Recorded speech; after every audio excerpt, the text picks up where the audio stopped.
At my son's wedding reception, I stood behind a marble pillar, hidden in the shadows, my heart pounding. The air smelled of roses and champagne, and laughter swirled all around me. But none of that mattered, because I had just overheard my brand-new daughter-in-law whispering to her friend that she planned to have me declared mentally unfit. Her goal was simple: steal the beach house my late husband and I had built our lives around. I kept my smile painted on for the guests, ordered a double whiskey, and pretended to be the perfect mother of the groom. But in that moment, I knew everything was about to change. The ballroom glittered like something out of a magazine. White roses framed every table, crystal chandeliers threw warm light over 200 guests, and my son David looked handsome in his navy tuxedo as he twirled Jessica across the dance floor. At 63, I should have been basking in joy, proud that my only child had found happiness. Instead, I was hiding and listening to Jessica lay out her plan. "We'll give it 6 months, maybe a year," she murmured to her maid of honor, champagne in hand. "Document everything. When she forgets names, repeats stories, or seems confused, then we'll have her evaluated. It's practically mercy. Besides, David deserves that beach house." My blood ran cold. That beach house wasn't just property, it was memories. It was where my husband Robert had proposed, where David had learned to surf, where summers were painted with laughter. I forced myself to step back into the light. Jessica caught my eye across the room and waved sweetly, her smile flawless. I waved back, because that's what mothers do at weddings. We smile, we pretend, and we swallow our rage. David came over, loosening his tie, concerned about how pale I looked. "I'm fine, sweetheart," I lied. He mentioned Jessica wanted to talk about Christmas plans, traditions she was eager to start. I laughed softly. "How lovely. We'll chat later." But inside, something hardened. 3 months earlier, David had first introduced me to Jessica. She was young blonde, polished to perfection, and she hugged me just a little too tightly, calling me Mrs. Cooper with feigned reverence. "Please call me Maggie," I had replied, though my instincts already prickled. She praised everything in my home, from my antique vases to my coffee, like she'd rehearsed it all. David had met her at the gym, or rather, Jessica had staged their meeting, admitting she'd pretended to struggle with weights just to catch his attention. Calculating. I thought, though, I stayed polite. When I asked what she did for work, she mentioned a past in social services, transitioning now into wellness coaching. Social services, evaluations, families in crisis. I should have recognized the red flag.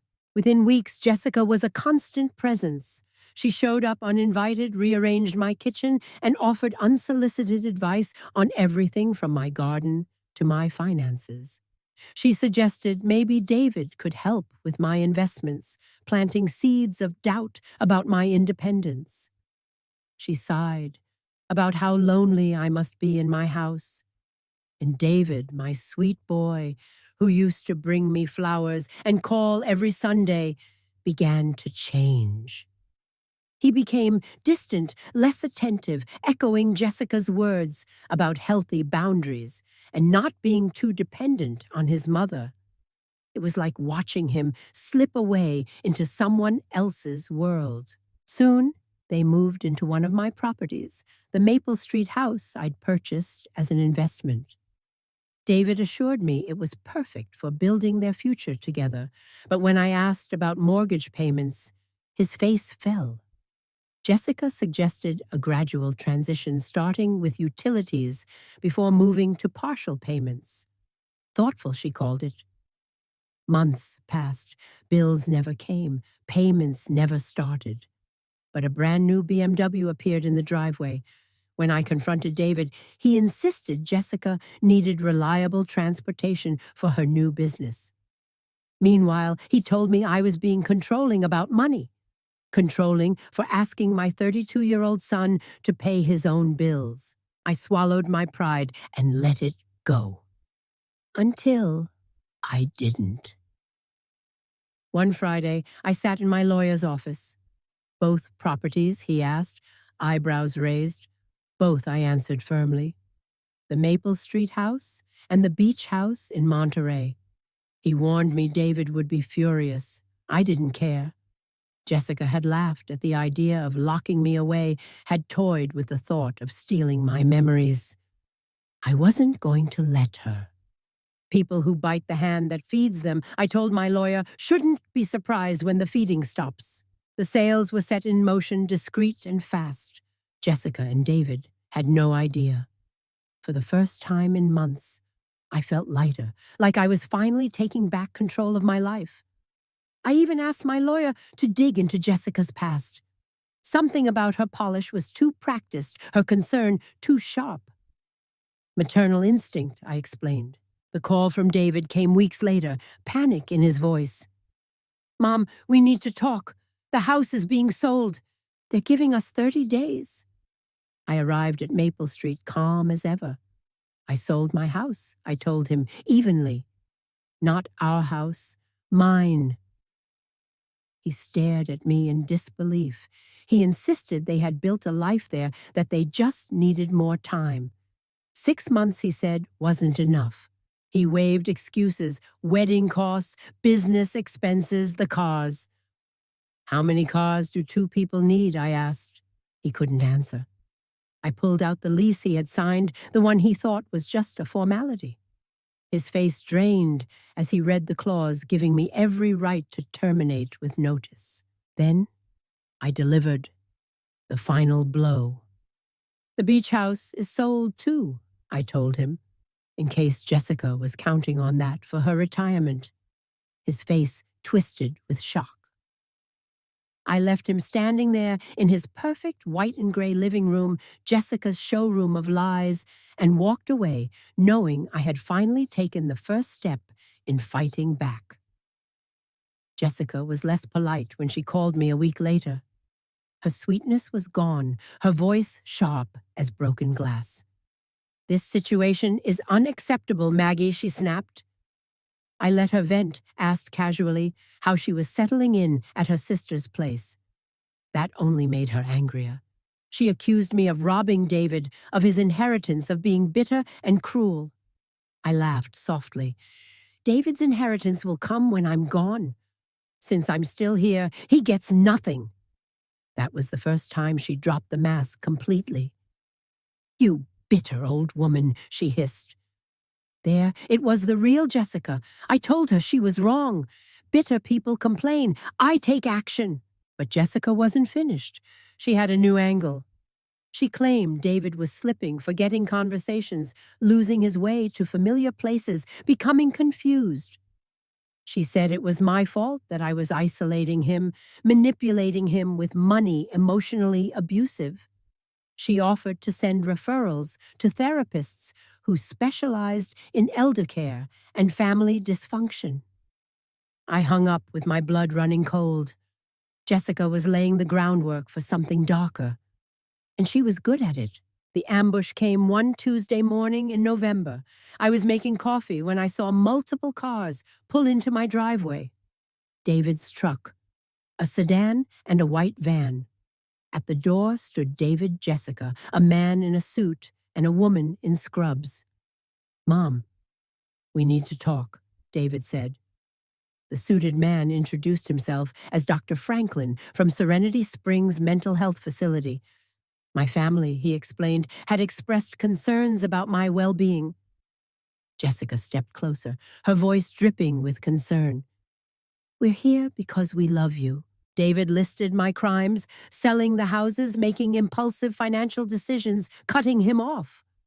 Franklin asked if I was on medications, if my sleep or appetite had changed.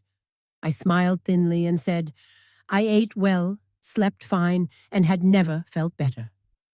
The nurse chimed in about how aging sometimes blinds us to changes in ourselves. "How old are you?" I asked her. 34, she admitted. Then don't explain aging to someone who's been doing it for 30 years, longer than you. Jessica produced her phone, claiming she had recordings of me sounding irrational. I asked to hear them. She refused. This wasn't a trial, she said. David avoided my eyes, repeating that they only wanted to help me. Dr. Franklin suggested a 72-hour evaluation. If I refused, they could petition for emergency commitment. And who's paying for this evaluation, I asked. Jessica jumped in with soothing words about insurance. David squirmed, knowing they couldn't afford it. I looked at my son, at the boy, who once built sandcastles with me, now parroting a manipulator's lines. Finally, I nodded. Fine. Let me pack a bag. Upstairs, while I stuffed clothes into a suitcase, I made 3 calls. First, to my lawyer, Thomas. It's happening, I told him. If I don't check in within a week, execute everything. Second, to my bank, to arrange access to my safety deposit box. Third, to someone Jessica didn't know existed, Detective Morrison. It's time we had that conversation about your sister. Serenity Springs was sterile, institutional, with motivational posters that fooled no one. Dr. Summers, a young evaluator, asked about my family. I told her the truth. My family was concerned about their meal ticket disappearing. She scribbled notes, suggested anger might indicate cognitive decline. I laughed bitterly. She began memory tests. I passed them all. I told her about Jessica's background in social services, how she knew exactly how to manipulate systems like this. The doctor grew uneasy. Over the next 2 days, I played their game. I answered every question, passed every test, and charmed the nurses. One, Angela, had worked there 15 years. She'd seen this story before, families weaponizing mental health to steal assets. Most of the time, the old person loses, she told me quietly while checking my blood pressure. But sometimes the old person is smarter than anyone expected. She advised me to document everything, request records, and make sure someone outside knew the truth. She slipped me a manila envelope the next morning. Inside was everything Thomas had promised. Jessica's employment history littered with allegations of elder abuse, civil suits settled quietly, and a fraud conviction in Nevada 5 years earlier. Most damning was a note from Detective Morrison. Jessica is my half-sister. I've been trying to build a case against her for years. Your situation might be the key. By the 3rd day, Dr. Summers grudgingly admitted I was competent. Stressed, yes. Angry, certainly. But not impaired. I was free to go. David and Jessica came to collect me, smiles plastered back on. Jessica chirped about fresh starts, suggested dinner together that night. I agreed pleasantly, inviting them to my house at 700 p. David looked relieved. Jessica glowed with triumph. The moment their car left my driveway, I made more calls. To Detective Morrison, meet me tonight. To Thomas, execute everything. And make sure the process server knows where to be at 700 p.m. To Angela, I'll need those copies from my file. To a caterer, dinner for 8 at 6:30 p.m. Money's no object. At 700 p.m., the knock came. David and Jessica, carrying wine, stepped inside, expecting reconciliation. Instead, they found Detective Morrison and 2 officers waiting in my living room. "Hello, Jess," the detective said. Her mask cracked instantly. David looked bewildered, demanding answers. I told him calmly. Jessica had done this before, 3 times that we knew of. She targeted families, manipulated heirs, orchestrated fake mental health crises, and stripped victims of everything. Morrison confirmed it, reading out her aliases, her fraud conviction, her victims in Arizona and Colorado. David's face crumpled as he looked at Jessica. "Is it true?" he asked. Jessica tried to spin it, claimed misunderstandings, insisted she was protecting vulnerable people. But Morrison had the proof. And then came the handcuffs. As they led her away, Jessica spat venom at me. "You think you've won? Your son will never forgive you." I just looked her in the eye. "No, I saved him." David collapsed onto my couch, pale and shaking. He apologized over and over. "How can you ever forgive me, Mom?" he asked. I told him forgiveness was possible, but forgetting wasn't. That trust would take time to rebuild.